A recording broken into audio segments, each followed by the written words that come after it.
Welcome to Clicks and Bricks Podcast. We talk about the entrepreneur mindset. If you get one shot at this, what kind of shot are you going to take? If we forget who we are, they're going to forget who you are. You've got an adversity story that's out of this world. Everything from that Main Street brick and mortar to that billion-dollar manufacturer. All right. How are you, Ken? Fantastic. Is it doctor or can I call you Michael? Michael's totally fine. Michael, okay. Actually, even when I was on faculty, my students, I just had them call me Michael. But some of them wouldn't do that. But most people can't pronounce my family name. It's McCorquodale.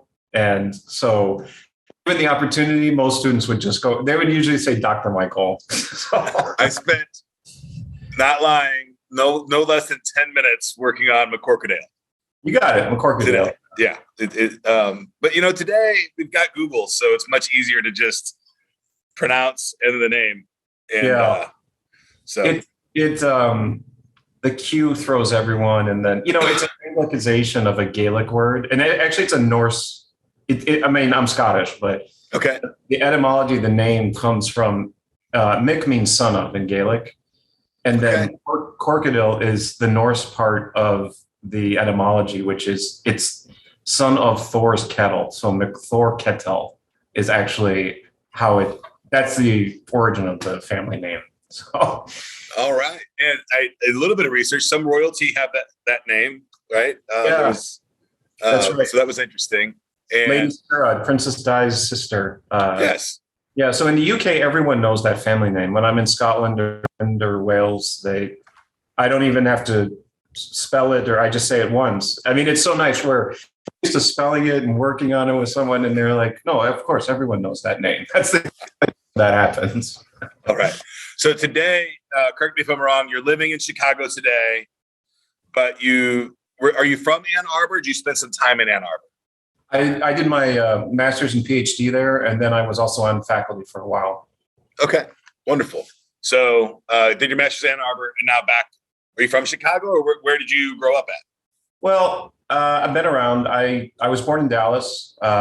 My dad was on faculty at University of Texas, Dallas, and then we moved to Toledo, Ohio. That's where I kind of grew up through, first through eighth grade. And both my parents were at Medical College of Ohio, which is now University of Toledo. And then we moved here to Chicago. And my mom was at Northwestern, and she was kind of, her career was taking off there and right. So on. So, and then I went to high school here. Then I went to Illinois Urbana-Champaign, worked in aerospace in LA, and then I went to Michigan for graduate school. And then the rest of the stuff I've been doing is entrepreneurial or, spending time in academia off and on. Right. Okay.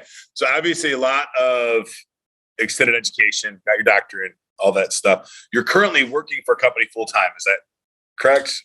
Yeah, I'm working on this company, Arbor Devices, which is a medical device startup. So we're, as I shared in my bio, we're looking at, basically, if you look at the patient room and you look at advances in consumer electronics, they're about a decade or two apart. So if you've ever been an inpatient, you'll just look around and say, why is this thing attached to a wire, or why are 20 wires attached to me when it could be wireless? Like I set up my home network more efficiently than the things that are touching the patient. So what we're focused on are what are called 510K equivalents, meaning that we're not inventing a new therapy or diagnostic. We're just bringing in an equivalent solution to the existing device, but that's more convenient for the patient and for the nurse in terms of care.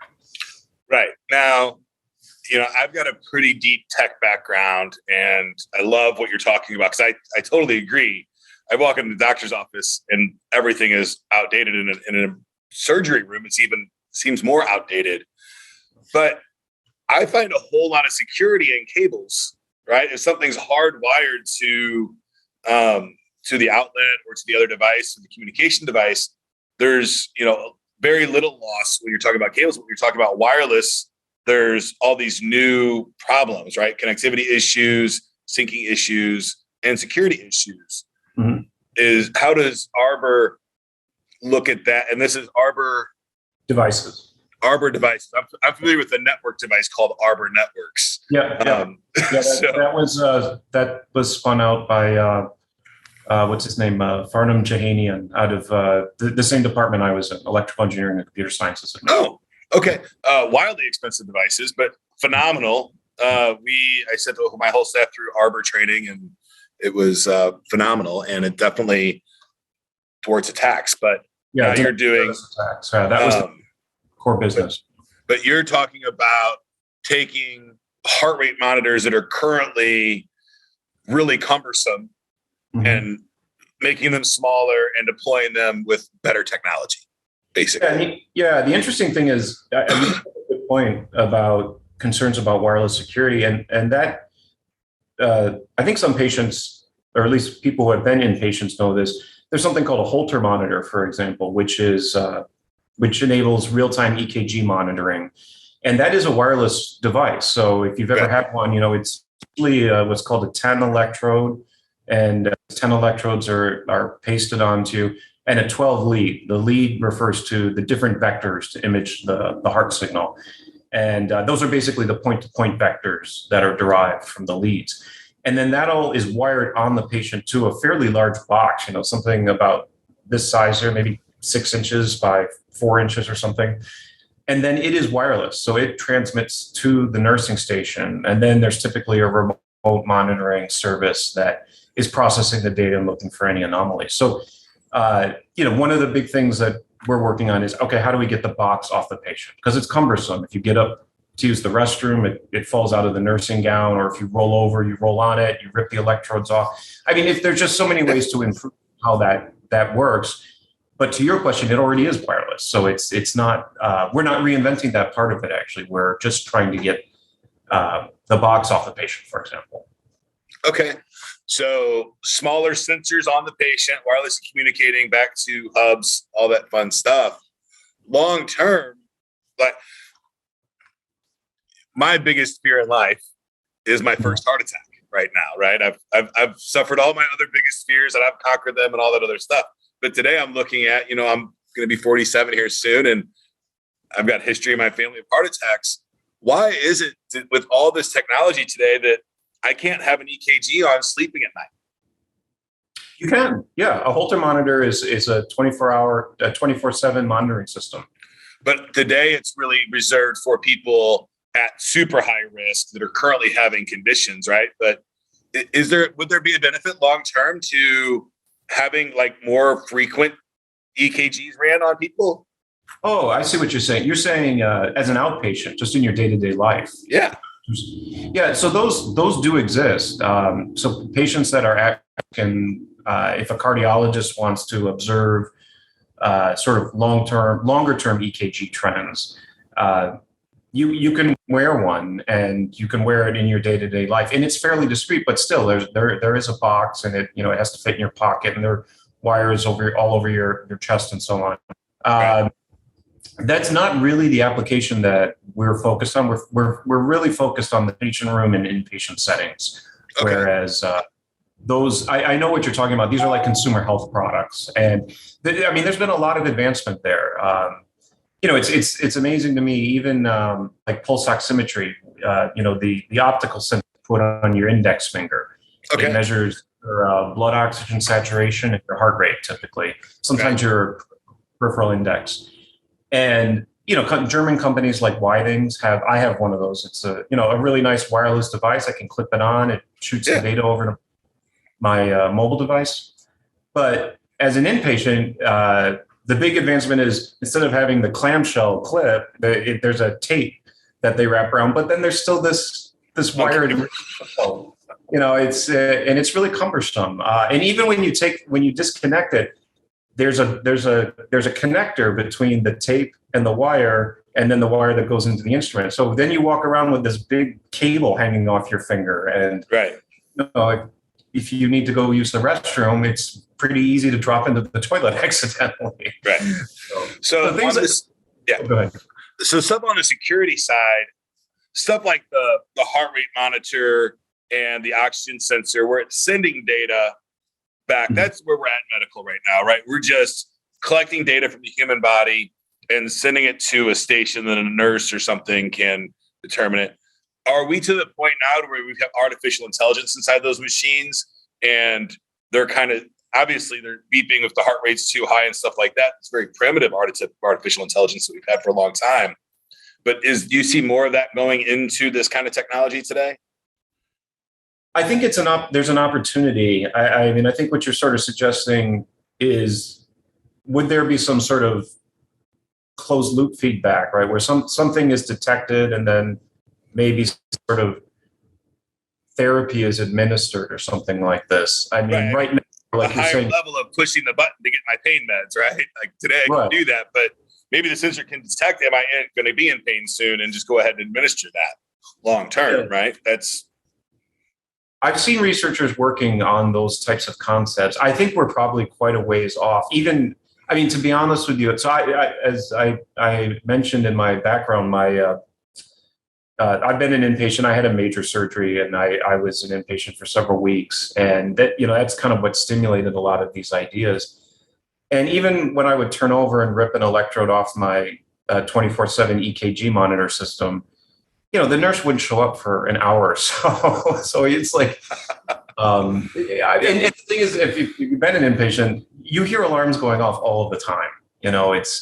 It can be the IV pump, the bag's done, for example, that'll set the alarm off. There'll be a bed presence detector for those that are at fall risk. So someone maybe like shifts their weight in a wrong way, it sets off an alarm. EKG is a really common one. And I feel like nurses are inundated with this, all of this information, that they sort of become numb to it and don't really respond to it efficiently. So, I mean, you have a good point that, is there a way to put some added intelligence into this instead of just a threshold flag and then an alarm? Right. I love talking about the tech and stuff like that, but you brought up a great point. We like to talk about founding stories, and you're founding, this new company based on some personal experience you had, which I think is one of the greatest ways to birth the company, right? Is I've had this personal experience, I've had this thing, and I've overcome it, and I think I can make it better with technology and stuff like that. Can you tell us a little bit about what happened and what your experience was that led you to, this new venture that you're on? Yeah, I actually was, not to be too detailed, but I was in this incredible pain in my, kind of right below my rib cage on the right side. And I ultimately collapsed. I live in a mid-rise building here in Chicago, and security called 911 and so on. And I ended up rushed to the hospital. And after a bunch of imaging, it was very inconclusive what was going wrong, but it was clear that the pain was very severe. And the conclusion was, well, there seems to be something going on with my gallbladder. So they were going to do a laparoscopic cholecystectomy, which is normally actually an outpatient procedure and minimally invasive. There's a small incision made, and basically you can insert a tool, grab the gallbladder, and just pop it out. Well, when they did that, they found that I had necrosis, or basically internal gangrene, which is very uncommon. And the doctors and the surgeons said, so I've traveled all over the world. I've been to over 40 countries, and the doctor said something like, well, it's probably some cricket you ate in Cambodia or something like that infected your GI tract. So sorry about the phone here. I thought no problem. So it was pretty serious in the sense that they had to take a lot of tissue out, and obviously my gallbladder was removed, and I think I lost almost 15 pounds post-op. Wow. So it was really serious, and the mortality rate for that procedure is about 50%. So it was really not a joke. And I came out. I was, I have a really cool zipper scar, so I was all stapled up, and and then I was an inpatient for a couple of weeks, just recovering post-op. And what I was doing, and this was 2 years ago. This was right when COVID hit, actually. So this was May of 2020. And the big thing is the doctors wanted me out of the hospital so I didn't go comorbid with COVID. And so I was sent home early. So I was sent home with the staples and a drain and everything. And I was laid up on the couch. I was kind of immobile. Normally that would be an inpatient recovery, but right. Anyway, while I was sitting there in hospital, I to pass the time, I just looked around at all these things and just kept thinking, why is this so inconvenient? Why is the nurse coming back here and replacing the electrodes on me every, hour or so? Why is this alarm constantly going off? And you just look at just like everything. Like I said, pulse oximeter, EKG. You can even look at the IV pumps. I had a vacuum pump for my drain. I mean, it was oxygen. I mean, just all these things that come off what's called that's either an instrument adjacent to the patient or comes off the head wall that's behind the patient. Right. You probably have seen that head wall where there's a whole bunch of connections in the background. So you have this big experience and you're in the hospital. You're a doctor already, right? So are you a doctor of medicine or engineering? Yeah. Engineering. So, okay. So you got an engineering background, doctorate in engineering, and you're looking at all these inefficiencies, right? And you're going to start a new company. Is the vision to revolutionize the inpatient facility, or is it, is that the goal, I guess? Well, yeah. So what we've looked at a couple different pathways. I think so. There's always new construction, which is the minority of the efforts in terms of what's going on in hospitals. Right. But there's obviously opportunity there. There are a lot of contractors that sort of bundle a patient room experience to a provider or hospital network, and getting into one of those bundled packages is something I had done with a previous product, and that is a pathway. Another one is, which is really probably the best fit, is a refurb of existing hospital rooms, and that's a much bigger market and share of what goes on in terms of construction in a hospital. And so these hospitals, they do go through cycles that are repeated over time, where the whole facility in general gets sort of a refresh on the latest technology. Right. So that's where I intend to intersect. But then even just replacement is another option where, okay, say this particular EKG product or this pulse oximeter or whatever is approaching end of life. What are we going to replace it with? The same vendor, or are we going to try this other more convenient thing? So those are the three intersection points that I see into the patient room. And again, so we're not reinventing the whole room. It's just components that are in it and devices that touch the patient, primarily for diagnostic purposes. Right. But in your go-to-market plan, I mean, you look at the hospital room, I'm going to make a guess here and say there's 50 individual pieces of equipment doing 50 random different things, right? Yeah. Do you choose one product that you're going to revolutionize, or do you kind of just go through the whole room and say, this is how we can make this one better, this is how we can make this one better, and then launch with the whole line of products? Or are you focusing on specific things first? Yeah, that's a great question. My vision is to go one by one, like you said. And that's what in fact, the very first product we have, and this will sound really trivial and silly by comparison of some of these other products in development, but it's a patent pending now hospital bed caddy. So if you've ever been an inpatient, you've probably seen that the nursing call and TV remote is usually an all-in-one device. It comes off of a connector from the head wall. Then you have this really cumbersome and heavy sort of tabletop that you can roll over you, which almost never works, or the feet collide into the bed or something. And then you have the phone, which also comes off the head wall. Then you might have your own personal electronics, which you would probably have plugged back into the head wall. So, and then you have your water and things that you would have on your table. So that was one thing that drove me crazy. I knocked the phone out of my bed at least once a day. I broke it 3 times when I was an inpatient.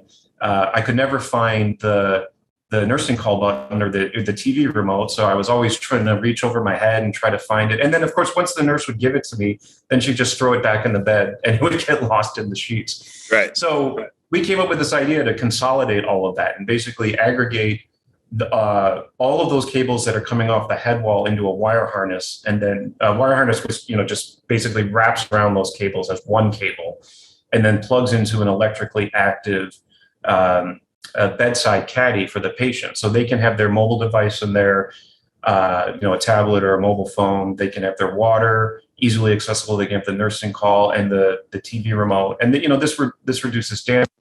It's reduces the nursing care burden, because even just coming in to pick up a remote or a phone is time spent, especially in a large ward. And then also we attached an armature to it so that the patient could do telehealth calls or just friends and family calls while in hospital, because that's another difficult thing. Some infirmed or post-op patients, they can't necessarily easily hold up for a phone conversation. So that was like the lowest hanging fruit we saw. Was it's amazing to me that all these things are just thrown in the bed or next to the bed. Wouldn't it be nice to just organize it next to the bed so it doesn't? It's so simple. Yeah. Right. So, and I guess I've had a few surgeries in the last couple of years, but I've not had a long stay in the hospital in over 25 years. So I didn't have all that stuff. 25 years ago, I had my my Nokia flip phone, but it cost $3.50 a minute, so I didn't really use it. So we didn't have all these extra stuff with us at the hospital on our stays. So, and I guess what you're saying is that after 25 years now, people have all these new devices that they're carrying around, but there's no place to put them when they're in the hospital bed. Which, if I can recall when we had our kids, I would absolutely agree with that. So I guess for the audience, something as simple as a caddy on the side of a hospital bed could be, what do you think that the high side of that market cap would be on a product like that? A couple $100 million? Oh yeah, for sure. Yeah. And that's the other interesting thing too. I know this is related. It's not exactly going to the total available market, but the interesting thing about it is the ability to capture large shares of the market. So what I think we've all seen is this trend in the provider space of healthcare where hospital systems are they're consolidating. So here in Chicago, you can go 60 miles in any direction and still find a Northwestern Medicine facility. And so getting into the purchasing agent or the purchasing organization for Northwestern, for example, can easily propagate out to all these smaller facilities quite quickly. So that really reduces the cost of sale and then enables us to serve that available market much more efficiently. But you're right. You look at some of these things, it's like patient bedside caddy with a value prop of the patient isn't getting up to plug in their mobile device. They're not breaking the nursing call TV remote or the landline telephone. Right. They're not screwing around with the table and maybe triggering the bed presence detecting alarm to get their water. It's just just sitting there every day watching nurses go through the cycles with me and then thinking of it for every patient in the ward. It was amazing to me how much wasted time was spent just on something that trivial. So more engineers should spend time in hospitals for sure.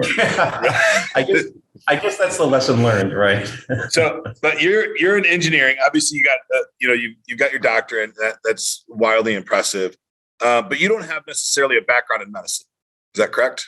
No, I don't. But I've worked on med devices quite a bit. Yeah. So I was the CEO of another startup in Berkeley where we were building circuits for neurostimulation, and that company was acquired by a therapeutics company.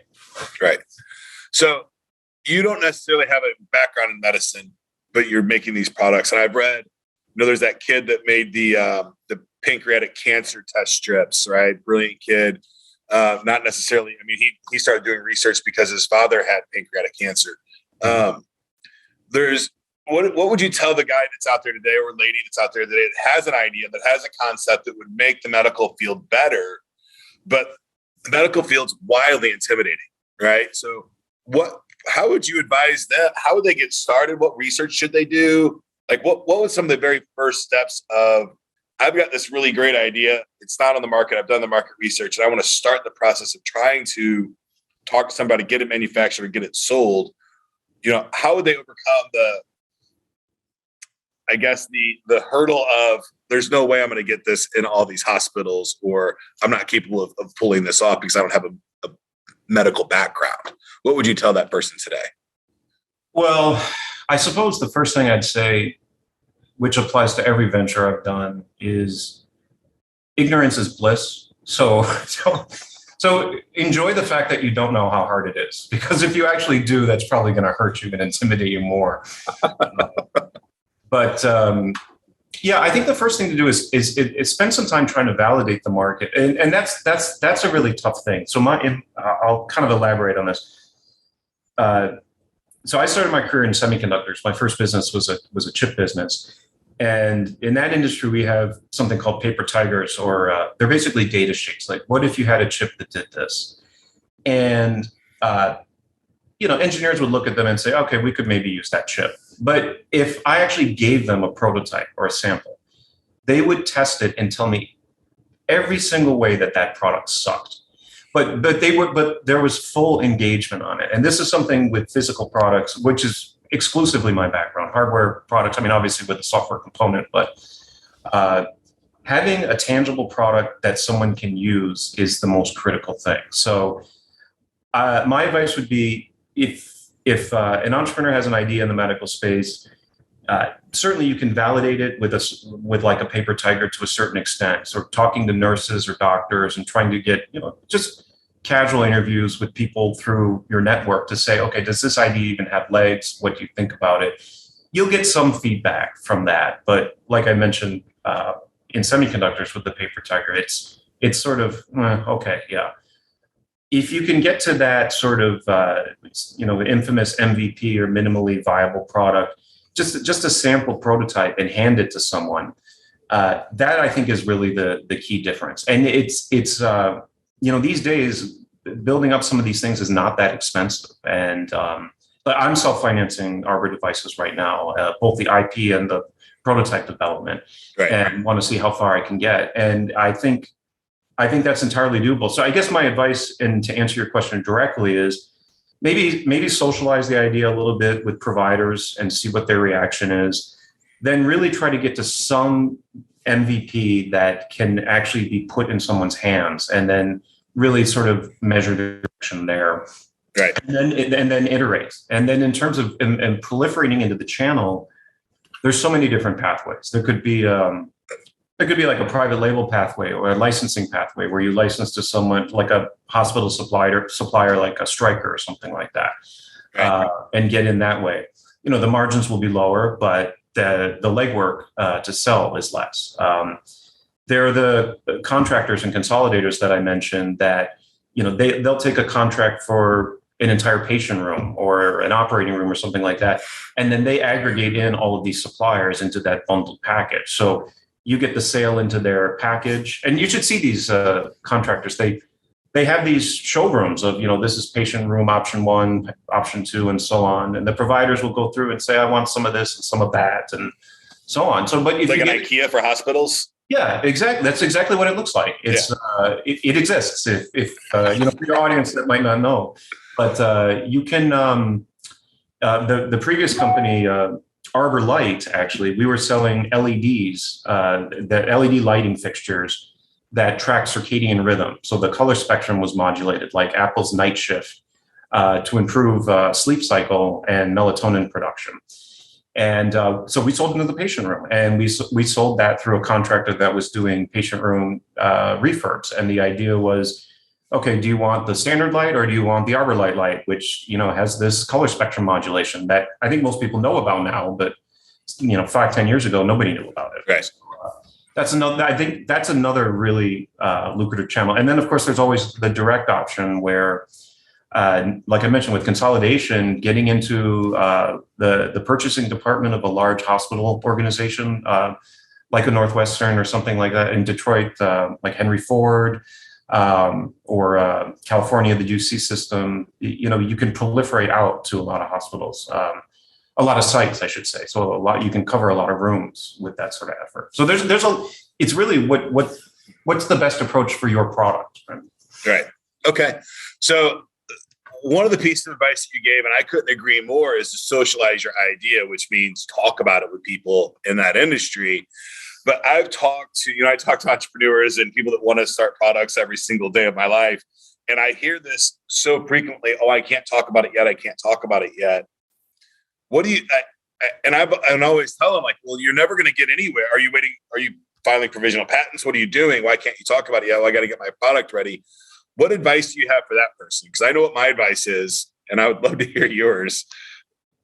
Well, I'm notoriously blunt about this. So first of all, no one's going to steal your idea. If there were really a marketplace for ideas, that would exist. And I forget who it was. One of the founders at Y Combinator said that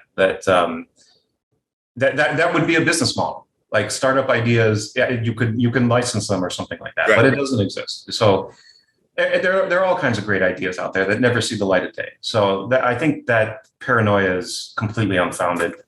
And then the second thing I share is that if it's a good idea, you're absolutely not the only person working on it. And in fact, the corollary to that is if you are the only one working on it, it's probably a terrible idea. So, or you're way too early, right? Which is another problem. Yeah, that could way too early, maybe. But I mean, even, there are little sayings I like to share. Like, there's the early bird gets the worm, but more often than not, the second mouse gets the cheese, right? So yeah, if we look at aware of that saying. Yeah, if we look at Facebook, they came well after MySpace, right? They were the second mouse, right? Absolutely. And so the first mover advantage is often not the best thing. I mean, let that guy go out running through the landmine and get blown up, and then you know where not to step, right? Yeah, so. And I've always said there's no $1 million idea. There's only $1 million executions, right? And if you can have $1 million execution, they might try to steal your product, but chances are they might just try to buy you out, right? More often than not. Yeah. I mean, internal development is so, especially in this country, it's changed a lot over the past decades. And, stockholders don't want to see large R&D spends, and therefore it becomes very difficult at large organizations to execute on big projects like that internally. And the make versus buy concept, it ends up on the buy side so much. That's why you see so much M&A activity in this time. Right. Absolutely. So we fall in the same boat there. Don't hold your ideas so close to you that they never, ever get out to the world. And sometimes, you just want the idea done. So you want to give it to somebody and hope that somebody runs with it because you don't have the time and the resources to do it. Michael, are the Arbor devices, are there any of them ready yet? Do you have the Caddy out to market yet?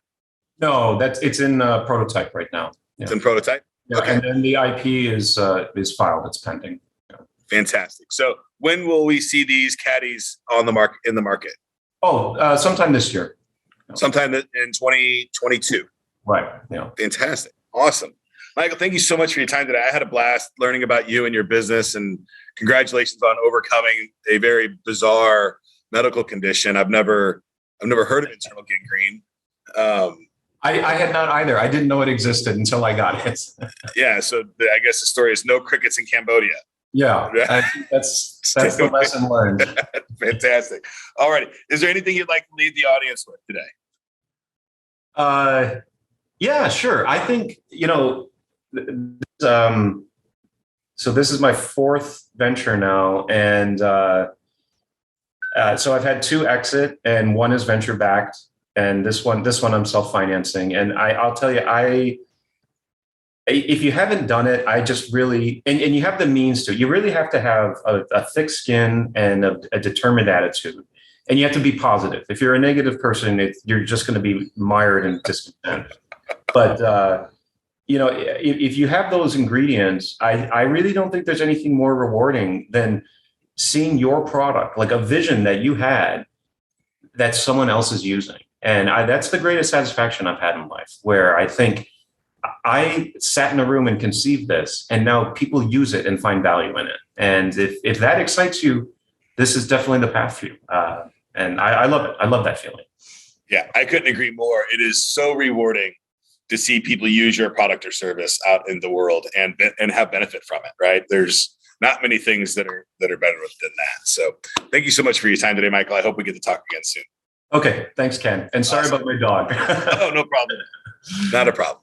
That's it for today's show, folks. If you'd like to join my text line community, the number is 314-370-2871. All you have to do to join that text line is send me any question about business or technology. I'll do all the research, and I'll give you an absolutely free, totally unbiased answer. Get to work.